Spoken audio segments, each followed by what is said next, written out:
PJ Pereira. Welcome to the Breaking and Entering Advertising Podcast. Thanks so much for coming in. How are you doing today? Very good. Thanks for having me. Let's get this thing started here. I want to start off by explaining what your brand is to me. And you can correct me, you can react to it. But when I think about PJ Pereira, I think about the future potentially of advertising, of where it's heading, the early adoption that you've had for AI, artificial intelligence, generative AI, playing with the tools, working with big brands.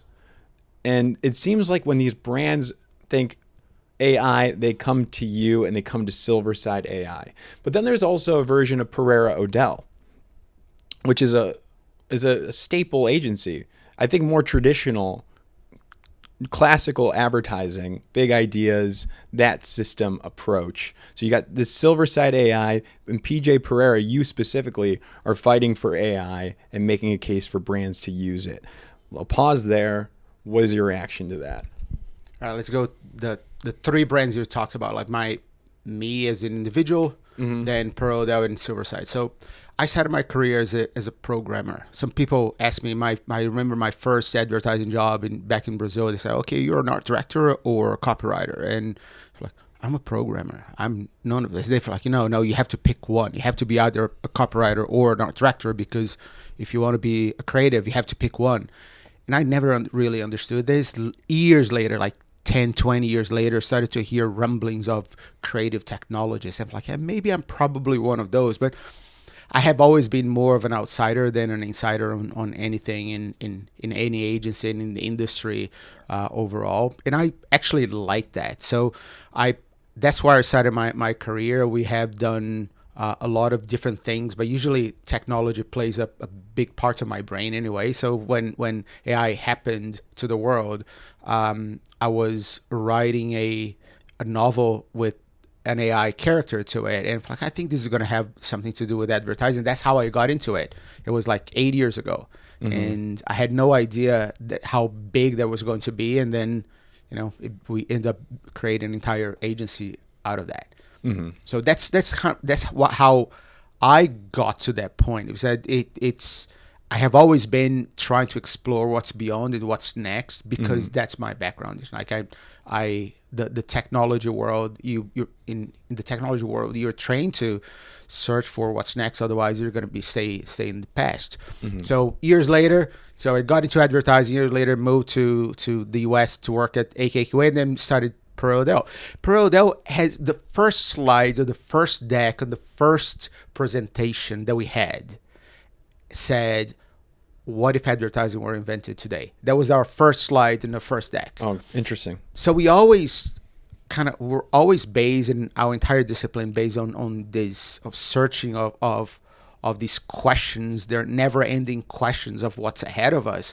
And we won an Emmy for innovation. The first time an ad won an Emmy against regular TV was work that we did for Intel, like 12 years ago or so. So because it was a story, it's today what people call micro drama. We were doing that 12 years ago and had social media components to it, interactive components to that. So that has always been part of our DNA. But that question is also, as much as it's propelling, is also haunting. Like, what if advertising were invented today? How would we do this? And one day we stop and like, we have to find an answer for that. Although that's a question that is supposed to be eternal, we need to find a proper answer that at some point we need to change it. There will be an answer that will change things significantly. So when artificial intelligence happens, we have seen multiple waves of technology coming. It's not there yet. It's not there. When artificial intelligence happens, like, okay, that's the thing that is going to change things completely.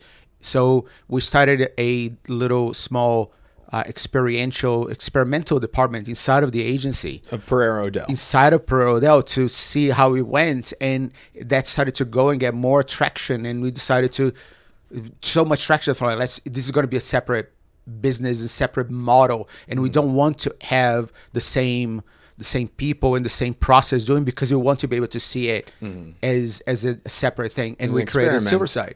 And that was an experiment, and within Pereira Odell, that was Silverside. Exactly. And so I'll pause there. I'll correct my my assumption of you is like the AI defender and visionary. It just seems like you're an innovator. Like you've always been hunting for the next thing within advertising. If advertising started today, what would it look like? And it just so happens right now that it has AI. I'm Yeah. assuming that would be your Yeah. answer. It's using AI in some sort of creative way for the solutions, small budgets, getting some larger creative. I'm sure we'll talk about that. Yeah. But that innovation is probably your DNA then, and at least what you've been telling me. I'll say, yeah. I'll say that's probably right. I think that I'm really drawn. My curiosity is one of the things that drives me. It's like, what's going to happen next? There are people who are incredible on optimizing the systems. Okay, now the industry found the rules and this is how things go.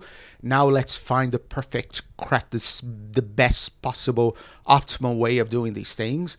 I prefer to be on the forefront to say what's next, what is the next thing that they're going to need to optimize next, and that's why I like to play. And there's risks in that. Yeah. So you mentioned people that they see the sandbox. They're playing within the rules of what's going on, traditional big game commercials, whatever it might be, awareness campaigns, and they can do that with a big brand or small brands, and they do it really well. They get the craft, they get the execution, they figured out the strategies.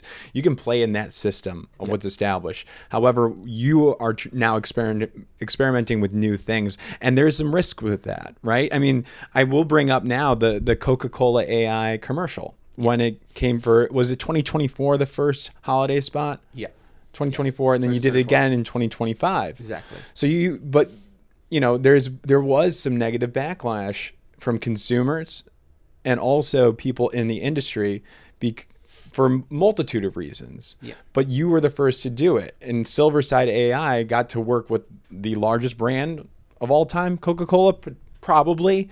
So there's advantages of being an early adopter, but then there's risk as well. So my question to you is like, what was the reason for the backlash? What did you learn from these people commenting online from year one and year two?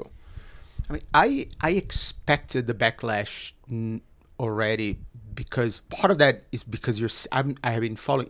So remember that my contact with this AI world was because of my novel. In my novel, AI is the antagonist, was the villain. So I am both a defender and an attacker of that. I can make an argument for and against artificial intelligence in any time, because I can see the dangers and the problems and also the opportunities ahead. So we knew that some of it was going to come because there's a lot of anxiety around it. This is a technology that is going to change the way people live, and is going to change the economy, is going to change politics, is going to change people's job and livelihood, and everyone is very anxious about it. And that, I think that is something we need to treat with empathy and respect. It's not that they're just crazy.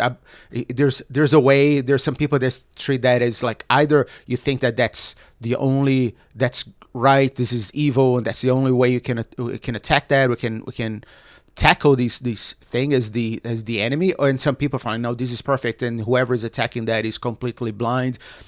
I prefer to look at that with empathy and understand both sides. There are problems, there are challenges, there are threats, but there are also very incredible opportunities. But the reality is that it is coming no matter what. Mm-hmm. So as a creative industry, I think if there's this weapon on next to us, I would rather us take control of that and own it and learn how to be creative with these new things that we have, than have that used against us to destroy the creative industry. So my current fight as on behalf of the industry is more to get people to feel like, hey, let's take that, let's make it ours. So because if we don't take these weapon that is next to us, it's going to be used against us. So that's what I'm trying to do, and that's why not only the work that we are doing for our clients as an agency, as a lab, we're doing that for the clients, but as an individual and part of this industry, I'm trying to get more people to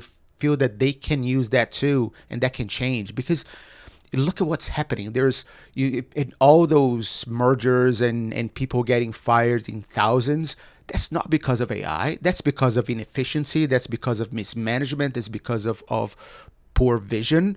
And that's, these companies, they're saying that we're firing people because of AI. They don't know AI. They're not using or doing anything. They cannot blame the technology because of blame the technology for those positions that were lost, because it has nothing to do with it. They just try to find a scapegoat. What happens, and I think that is the biggest thing that people are missing, and if they look at that in a different angle, could change. I think there's a revolution coming. There's a big fight coming here. And if you think of these moments as our French Revolution in a way, I'll say that some people are treating AI as the brioche of the thing that is going to get people so angry that they're going to tackle the castle. I think that AI is probably the torches and the pitchforks. These are if we look at that the right way, they're not going to be the tools. They're more dangerous for the big companies than for the people. If the people who are there trying to understand the future, for them it's very easy to adapt and learn. And I can guarantee, once I started to play with this, I felt more creative and felt that my day is filled with more creative tasks and creative moments than I have ever felt in 30 years in my career.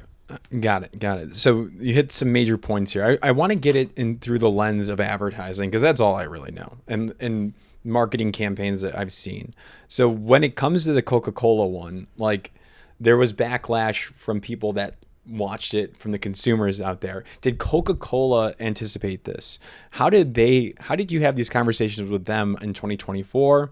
How did they react to it? How did you guys react to it? Obviously, they wanted to do it again. They did in 2025. I believe in 2024, you guys used human faces, that uncanny valley.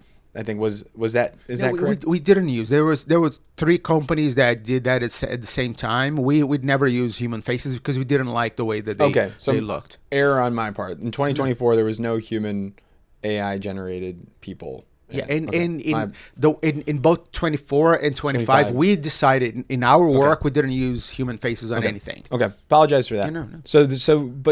But back to the question though, having those conversations with Coca-Cola, for them to do it again in 2025, like, what was it like in those rooms? If you can talk to me about that, for them to do this. So there were lots of conversations happening. I can tell the conversation on the rooms that I was in, kind of the conversation that I participated in. And a lot of that has to do is, this is coming. This is going to become a big deal. We need to understand how it works, and we don't know how we are going to use it. So let's test and see what happens. And when they briefed us, they asked us, they just said that, remember that campaign, that thing that the caravan walking a small, kind of driving through a small town? Yeah. What would you do it? And we're like, all right, let's do that. We cannot match the magic and the cuteness of that original. The original one was things. Donor, right? Yeah, I think made it. yeah. And was it the 70s? It was in the early 90s. 90s. Early 90s. And it was magical. Yes. I still remember watching and seeing I remember watching TV and feeling like, oh, the old man was about to turn the lights on, and the trucks drove by and the lights turned on, and he looks at the plug. It wasn't plugged yet. It's like, oh my God, this is so brilliant. Nothing lights up Christmas like Coca-Cola, I think was the line. And that was an idea. That was the caravan was an amazing idea. When they called us back, hey, what would you do with that? And in my head, I was like, this is like being invited to design the next Rolling Stones concert. You don't wave at it. Just let Mick Jagger do his thing. So I'm gonna let the trucks and the caravan do its magic.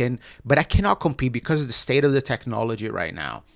I cannot compete with the cuteness and the warmth of the original. So I need to find something that is different. So we find, like, let's go more in the bigness side of it. Let's show like wider cameras that would be so expensive to make if they made today that would work. So that will remind people how that this is a thing that is not happening in one small town. It's happening around the world. That thing that you're seeing, those trucks are driving through your town right now because they are happening. They're going everywhere. This is a global magic. And although I cannot simulate or emulate the same personal warmth that the original did, I can show a scale and a bigness that we couldn't afford before. So that's how we Okay. did it. So my question is, for that spot, did you come up with the idea? Did the agency come up with the idea to remake the original? No, that was the brief. They asked, Oh, hey, that was the brief. Yeah, Okay. can you remake? What can you do with a caravan today? And for like, The okay, distinctive brand asset. Let's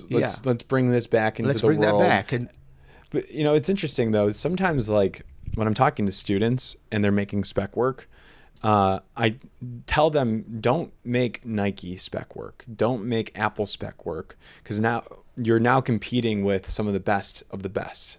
You get that comparison, right? So I always tell them, pick a challenger brand that people aren't aware of. And why I'm bringing this up is, like, you're immediately going to get that comparison to the original ad. Do you feel like you were set up for failure, like being compared to the amazing original ad, or do you feel like people didn't remember the original ad? no, they remember, they cherish, and they love it, and we wanted to do that with as much love and respect as we could. It's as a creative, I would love to have a chance to do work from a blank page as much as I can. On that one, we humbly took the back seat. If, like, Yeah, let's try the it. original Let's do idea, it. the caravan is the hero, and we're gonna let that shine, and we are not going to try to interfere with that. It's like when you're playing with the icon, you let the icon play. Yeah. So that's, and when we started to do that, we thought it was just a YouTube video they were gonna launch, and then they tested, and it did incredibly well. Interesting. So, and it did increase sales. Yes, it's one of the Absolutely. best performing ads in their holiday ads that Coca-Cola has ever done. And all this kind of harkens back, and I'm getting off tangent here, but like, I feel like when the CGI first came out, like, there was also negative backlash around it. And I believe it was like the polar bears were one of the first spots that people saw and actually kind of flipped the script on the public sentiment accepting this stuff. Is that accurate, or am I pulling that out of my ass? Yeah, it's. I think that every big technology shift creates a level of anxiety and backlash that comes with it. I remember when I started in advertising, there was a huge backlash. It's how old I am now. Like, there are huge backlash against using computers, period, because wild. just compositing the typography was so much better. And then when you put computers in, there are people still using typewriters because they felt like, oh, it connects you to the words more, and that's the only way you can do it. And eventually felt like, that's crazy. It doesn't make any sense. I think that there's the feeling of discomfort when there's a big shift is always going to come with screaming, sometimes for a good reason, sometimes for just an attempt to keep things how they were. Okay, understood. But I think what I'm curious about is, like, I'm assuming, like, with the adoption of, like, Photoshop and the tools, it might have had some friction internally within the advertising agency. Like, oh, you're using a laptop, or you're using Photoshop. Like, it might have gotten some stigma around it internally. But now we're seeing it on the public side too. Whenever we post an AI made ad as a media company, as we're covering this industry, the comments just fill with, this is slop, or this is not great, the execution's not good. I'll actually get into some of the reasons that I've scanned in our comments here. Like, this is replacing people's jobs. Why didn't they give the money that went into this to real humans that could have done this in less time, potentially? There's arguments that it is just less creativity on the inputs, and also bad for the environment, but I think that's been debunked. I'm not actually sure here. So that's all the stuff that I'm hearing. I'm sure there's some more of it. And it's really getting into the general public. The people that are seeing these ads, not just inside the industry, for those people that are worried about jobs. So, like, what do we do? Like, we get so much negative sentiment when we cover these AI ads from the audience. Like, what do we say to our industry? What do we say to the people? What is your view on this right now? I think the problem is that most of these comments are coming from people who are not trying to do it. Their observations from the outside. They're not seeing actually how it goes from the inside.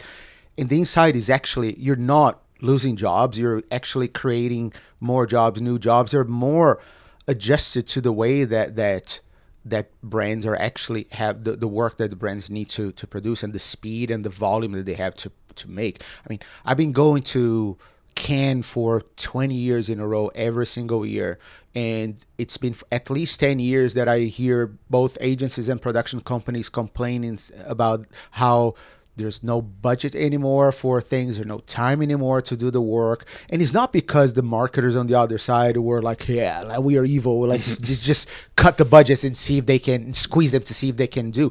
The real reason why all these things are happening is because on the consumer side, people are changing their watching habits to streaming and social media. That requires a different pace, a different level of format, and a different volume of production. That goes from 3 things that I used to do per year when I started my career to 300 or 3,000 pieces a year. That is what's now. So unless there's a big shift in the way you make those, there's no solution. Well, we prayed and the miracle happened, and now we are looking at the miracle and treating as a threat. If we stop it for like this and look at that what it is a way for us to adapt to the new demand that we are actually having to do, we can see that with different eyes. Yes, there are challenges with the craft. There are lots of things that we need to do. The same way that when digital marketing started 20 years ago, the same conversation happened. People are like, yeah, the craft is not there. The pixels, the images are not that pretty. So I'm going to wait for when it is, and then I'm going to join. By the time that things were okay, were easier to make, like reach the level of craft the old school people were working with, it was too late for them to catch up, and they were forced to retire. I'm working really hard to convince my friends and people around me to like, do not wait. It's going to be bad for you if you do. You know, your only chance is to adjust to this, is to try it now early and be one of the ones who find, there are problems with the craft. There are big challenges with the craftsmanship on this world. And the technology needs to evolve, and our ability to craft things with this technology needs to evolve. Be the one who figures that out. You know, don't be on the sideline complaining, because that's going to put you in a position that you were afraid of. That is, you're going to be put aside. Absolutely. This episode is brought to you by The Shipyard, which is a full-service marketing and communications agency, ladies and gentlemen. They engineer brand love as a measurable business force, building brands designed to spark, hold, and scale across culture and channels. From brand strategy and identity to creative development, digital innovation, media, performance marketing, and public relations, The Shipyard aligns every discipline to fight apathy and atrophy and create an unshakable presence over time. With coordinated strength across owned, earned, and paid ecosystems, The Shipyard helps brands adapt, endure, and perform under pressure so they are not only seen, but known and returned to.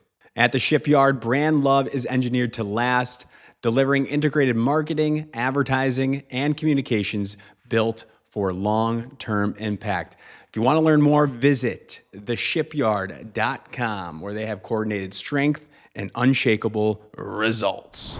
So my question then is, when do you think we will get an AI ad that people don't immediately hate because it's AI? Look, I have done some tests myself in the corner with my own things, with things that I have total control. And one of the things that I've seen that was fascinating. I posted a full AI video that was clear. It was easy to spot that it was done with AI. I put it on TikTok, and I tracked the numbers for a while. In the first 3-4 days, 100% of the comments were negative. 100%. Wow. So it wasn't, I'm not always, almost, no, 100% of them were negative. Wow. But there were 20 times more likes. And there were 30 times more clicks to buy the product on Amazon.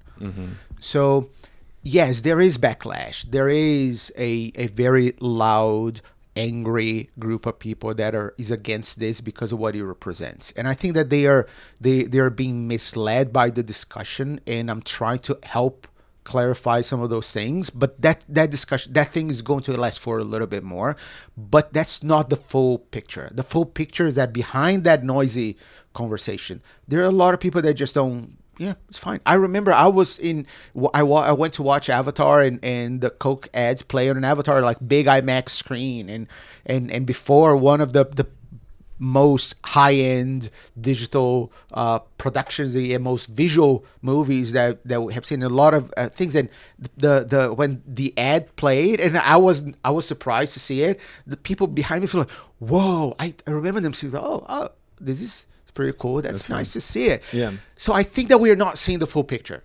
And I'm very confident that there's way more love, but just people feel like intimidated by that. But most people, it's either they like the look or they don't, but they don't care that much that is AI. There's a big concern with AI as a theme and the impact on politics, economy, and that needs to be discussed. But the fact that some ads are using AI, I think this is the smallest of our problems on that space. And if the industry captures that, it's like, let's stop discussing it. If it's not right, be the one to make it right. It will change the game. Okay, understood. And very simply put, like, this show was originally built for helping the next generation get their first job in advertising. As a media company, we've shifted a little bit. Like, we cover the industry now. We try to make fun content as much as possible, and we move very quickly. That's why we exist, and we're able to have this business and have Ellie, Ross, JR, Jack, myself do this full time. We're constantly moving so fast. Why I bring this up, though, as we look to the next generation, people that are in the industry, how do you break in? Because the facts are here that entry-level jobs are disappearing. I don't know what the exact stat is. And there's blame towards AI. There's blame towards consolidation. There's blame towards people not understanding what the new entry-level roles will look like. It's getting really hard right now to break into advertising. What do you say to those people that are in they want to break into a creative ad agency? A Pereira Odell, perhaps a Silverside, or a big box one like a BBDO or whatever it might be. What do you say to them? Let's say your child wants to get into advertising. What are you going to tell them?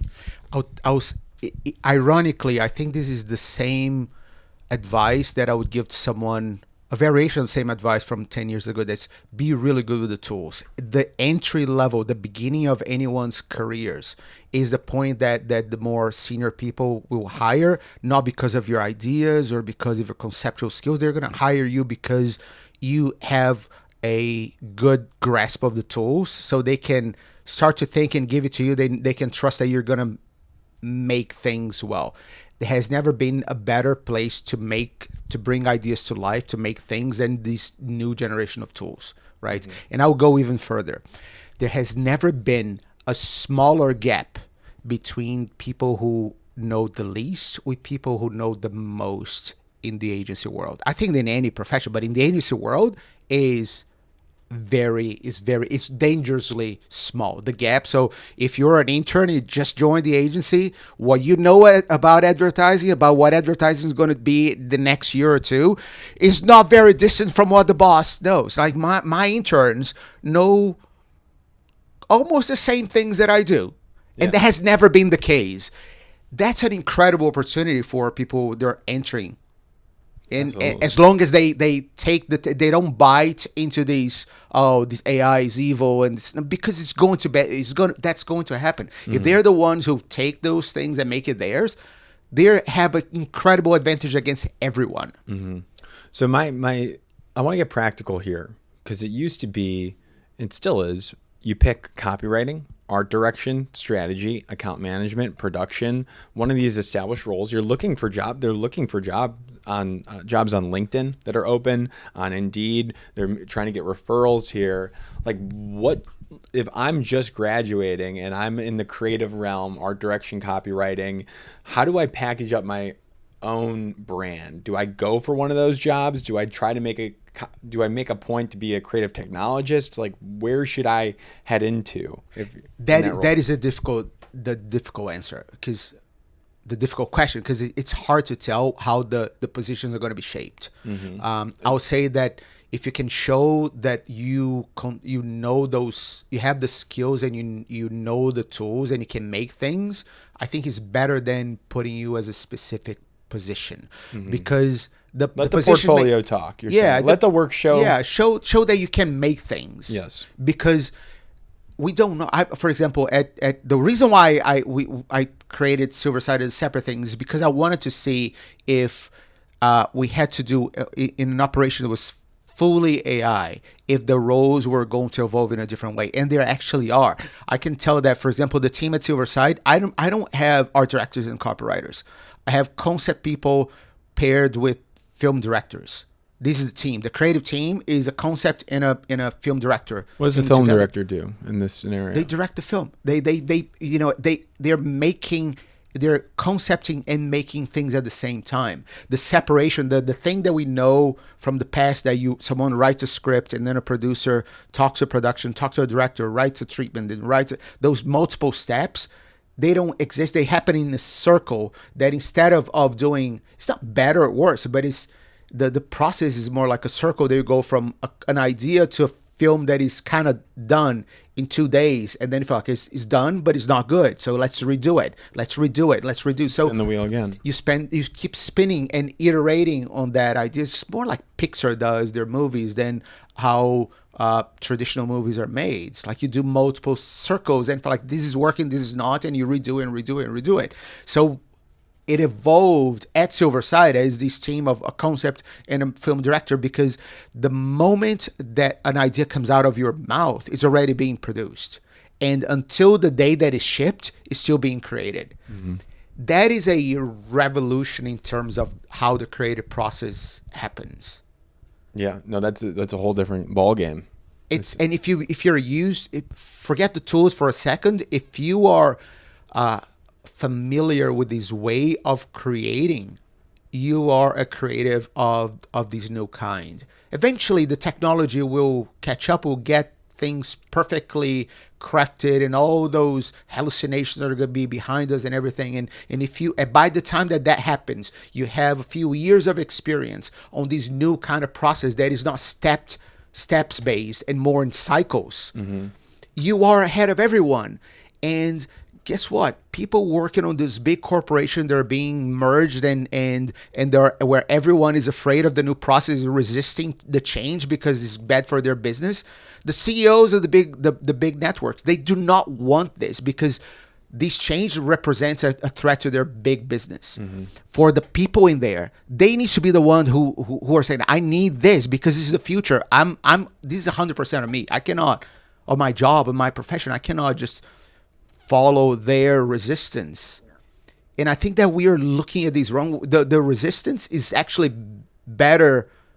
Slowing this down is better for the big businesses. They're firing you and blaming the technology for their mismanagement than it is for you as an individual. If you are the one who go there for like, I'm learning this thing, I'm going to take control of my own future here. By the time that the technology stabilizes, you have years of experience with this new kind of creative process. Mm-hmm. And I think that everyone that tried this came back to me and like, oh my God, this is crazy. I've never felt as creative like this in my life.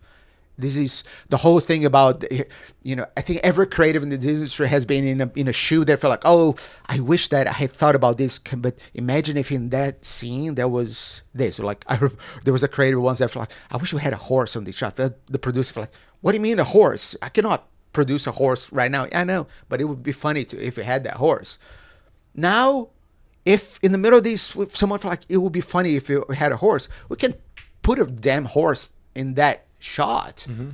So things can evolve in everything is a constant brainstorm from the beginning all the way to the end. Interesting. Which is fascinating. How many so then how many of those duos or teams do you have at Silverside?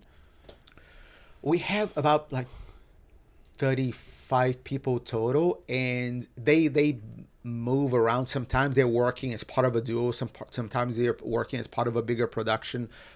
It's a fluid thing, and because I know that these things are changing so fast, we're trying not to create a very solid and rigid structure. So of course we're playing with it. So yeah. But we have about like 6 different directors and a lot of people that work on the concept level with them as well. Conceptor and a director. Yeah. And the conceptor is what is this person, if you're hiring, job description, what does the conceptor need to have? What are you looking for? is the typical person who is what you go to portfolio schools. You learn to find an idea that makes consumers remember that brand or get excited about it. It's like strategy. What is the concept? Is the concept? What is the idea? What would the ad industry? What is the idea? It's like people who are focused on that idea. Yeah. And we have the director that is, how do we make this be incredible? Because as they're discussing, it's funny to see it happening, because someone says like, yeah, how about we do this? And then just go there in the computer right in front of them. So I'm like, look at this. Is it funny? Oh, no, it's not funny. No, let's move on. And they move on. Or no, this can really be funny. What used to take days to see if that something was going to work is happening in seconds. And they're making it in real time in those meetings and when they're discussing. And that has a potential to change the way we think about creativity. Now, when I'm thinking about the conceptor in this situation, it's almost like a creative director. It's like somebody that's probably a little bit more senior, has the eye for it. Is that correct? No, it's just two people brainstorming just like they did before. Mm-hmm. But they are they have a chance to magically make things as they're talking. I mean, at the fair comparison, it was like, imagine if we just went back in time when Photoshop was born, and I was telling people, so you are an art director who wants to join this market, get really good in Photoshop, because then you can help the senior art directors and make their stuff come to life immediately. Right. That immediately meant in 2 days. They have an idea, they make some things, sketches, put on the wall, and you go there, so I'm going to do this. And in 2 days, you show like, oh, okay, look at this, it looks amazing. These 2 days was a revolution at that time, because it used to take 2 weeks before. Mm-hmm. And 2 days changes the pace of the entire business. Now it takes 2 minutes to see it. And if you are the one who can be in the room and you're listening to ideas and you can immediately make this, you change the game. You can actually change the business. I have been in rooms where we're discussing an idea and someone in the room on their phone kind of made a couple scenes right there and made a sketch as we were talking. I felt like, this is the film that we're making, we're talking about. And we could see the spot. It was like 40% there. Mm-hmm. And I'm like, this is it. We abandoned everything else, worked 3 more days on that, and we took that spot, presented a pitch, and we won the pitch. It's incredible. As a business owner, as a brand lead, they probably love that ability of just to see it right away, because things are moving much faster. Consumers are moving much faster. The attention game is much harder to retain.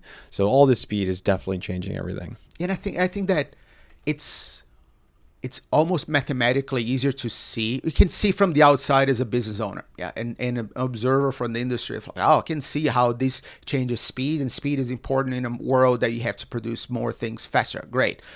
What is harder to see, and there's a level of there's a leap of faith that people have to take, is that as a creative being, you look at that from the outside, feel that's a threat that is harming my ability to be creative, to really work on ideas. Yeah. What's happening in the reality, if you go there and try, is the opposite. You feel like I have less constraints. I don't have producers telling me that it's too late for that idea. I don't have an account person telling me that the client will never be able to afford that idea. I don't have a creative director telling me that that's not going to work when it's working in my head. I can show them that it works. So as a creative person, this is life-changing. And if every creative could see what I'm seeing, I have people who worked with me. They are in their first job ever, and they had an idea, they put it together, and they made it into a film that the client approved. Mm-hmm. And they are getting work done made by them as the first work they have ever done. I have people who joined and could, they were interns, and because they could show something for almost ready, they could sell ideas that wouldn't happen otherwise. Yesterday I was in a meeting that we presented 3 ideas to a client. One of them we didn't like, we showed to see, so they could see that it wasn't going to work that well. Mm-hmm. The other 2, there was one that was probably what they're going to buy, the other one that we like better. Yeah. We presented all of them, and they say, I understand why this is what we want, but this one, now I want to do that as well. But because the risk and the size of the production was much smaller, they said, you know what? Let's make both. Yeah.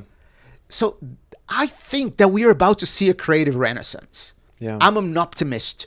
I'm sometimes too much, but I think that the next 10 years from a creative standpoint are going to be as transformative as the Mad Men era was when TV was born and real storytelling became part of advertising. I think the next 10 years are going to be the most fascinating years in the history of advertising. It's going to be everywhere. I agree with that. It's going to be very fascinating. And I do want to comment though, like, what about like, I guess another issue that comes from this, like the creating of it so quickly and you produce it potentially on the spot. Like, what about the producers and those folks and the directors that are getting hired? Like, are they at risk? I think that's some backlash that we've been seeing, that it kind of eliminates the need for that whole potential industry. I'll say that everyone in every job, in every field is at risk, right? So that's the scary part. That's why I say that empathy is so important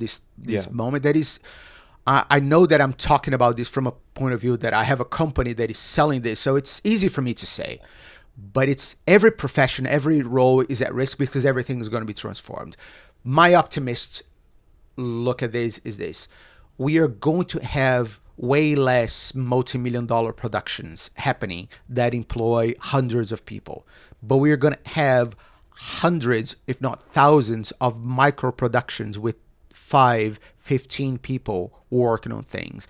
And so I think that is going to even up. What I know for a fact, because I'm seeing it, is that your knowledge and your experience and your culture in filmmaking for all these people in the production world is extremely valuable. When I see images that were generated by AI, through AI, by a photographer, they're 10 times better than the ones generated by copywriters.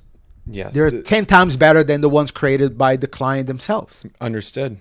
Yeah, because if I were to prompt and try to get an image out, my limited knowledge and experience with art direction or photography, it's going to probably not look as good as somebody that knows the terminology and how to do it. It's the crazy thing is that if you go there and say, I want this image done with these lenses and this kind of film and this kind of grain, it looks completely different. There's no freaking lens. There's no freaking film. There's none of these things exist. But the idea of what they are shows and manifest on the work that you're doing. So that taste and that experience and that skill set can still translate over into the prompt engineering and inputs into AI. Culture has never been as important. I was talking to one of the best and most important designers in this industry, and when this whole AI thing happened, and I showed it to her, and she looked at that like, oh my God, this, for the first time I'm going to be able to explain why studying art history was important, because now I can say I want this image done in the style of Picasso's blue phase. And because I can articulate that, the machine can actually understand what I'm doing. It's a good major right now for people, probably. Yes, if they're studying right now in college. Anything that builds culture is incredible. I love it. PJ, we'll end it there. Nicely done. I'm excited to see the Svedka spot in the Super Bowl that's fully generated with AI that you guys at Silverside made. Send that to me if you can. I hope you like it. And I'm excited for all the things that you guys do. And I just want to thank you again, because you are kind of like, you're the front man in the ad industry when it comes to AI. And it seems like you're on the socials, you're on LinkedIn defending, making your case out there. You're the earliest adopter that I know of, and Silverside seems to be the forefront that brands are choosing to work with when it comes to AI. So it's a lot on you. And I hope you do okay, and I hope you're doing well. And I just appreciate you coming on. I mean, everything I have in my life other than my family came from what this industry gave me. So I'm in debt forever with advertising as an industry in general, and I'm doing my best to help us as a group, as a community, figure that out, and that's all I'm trying to do. And I think what you guys are doing is also very important. I think that breaking and entering is such a breath of fresh air to, and how you bring this optimistic view and the speed and the energy and the joy, I think is really important, because everyone is afraid, and when everyone is afraid, they get angry and they fight and they look at their peers as the enemy. Their peers are not the enemies. The enemy are the forces, anti-creativity forces out there. Right. Are the number pushers, the coin counters. These are the enemies. These are the people that we have to convince and to fight and push back. And we have to stop fighting against each other for the small things. We are in a burning building. We're discussing the temperature of the oven when the whole building is on fire. Let's stop infighting and let's fight the real fight. That is, what is the future, the real future of this business? And I think that what you guys do and bringing this optimistic perspective is way more critical than you imagine. And I think it's in other industries, the trade publications fight for the industry, no matter what. Yes. This is one of the industries where they actually can promote some negativity in the advertising trades. It's just wild to me. Like, we're always going to be on the side of those that are working in the industry, that are working hard, that are fighting for good ideas. We're for the industry, and it seems like you are as well. So thank you for coming in. Thank you for the kind words, and let's stay in touch. I hope people reach out. I hope people want to work with you more after the show, and I'm very happy that you came in. Thank you very much for having us. Crushed it.